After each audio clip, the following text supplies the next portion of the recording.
لیکن اب نوٹ کیجئے اصل بات، قرآن مجید کا اصل موضوع کیا ہے؟ یہ صرف فلسفے کی کتاب نہیں ہے، یہ صرف توحید کی کتاب نہیں ہے، یہ کتاب ہدایت ہے، ہدی للناس، ہدی للمتقین۔ اصل میں سورہ فاتحہ ہی میں جو ہم ہر رکعت میں نماز کے پڑھتے ہیں اور کہتے ہیں اہدنا الصراط المستقیم، پروردگار ہمیں سیدھے راستے کی ہدایت بخش۔ وہ صراط مستقیم کیا ہے؟ اس صراط مستقیم، اس راہ ہدایت کے اعتبار سے جامع ترین سورت یہ سورۃ العصر ہے۔ صراط مستقیم، اس کے سنگ ہائے میل کیا ہے؟ یہ چھوٹی سورت ہونے کے باوجود اس نے صراط مستقیم کے سنگ ہائے میل کو اس طریقے سے اپنے اندر سمو لیا ہے، سمیٹ لیا ہے، جمع کر لیا ہے کہ اس کی عظمت کو امام شافعی رحمۃ اللہ علیہ بیان فرماتے ہیں۔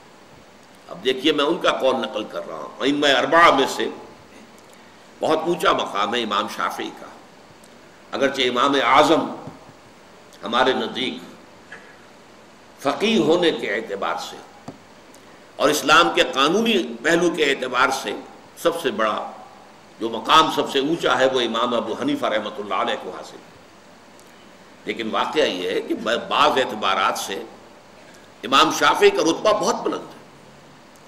ان کی تصنیف کتاب الام بہت ضخیم اور آج بھی وہ بڑی عظیم عظمت کی حامل مانی جاتی ہے۔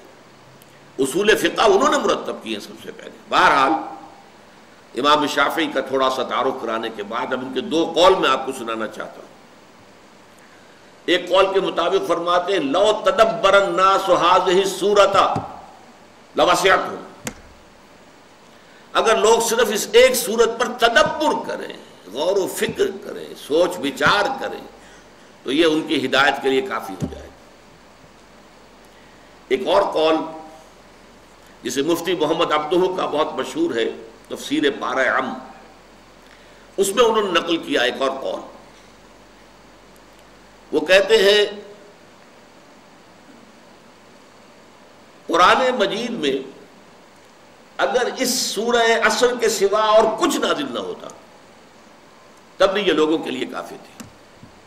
لو لم ينزل من القرآن سواها، اگر قرآن مجید میں سوائے اس ایک سورت کے اور کچھ نازل نہ ہوتا لکفت الناس، یہ لوگوں کی ہدایت کے لیے کفایت کرنے والی سورت تھی۔ یہ عظمت ہے اس سورہ مبارکہ۔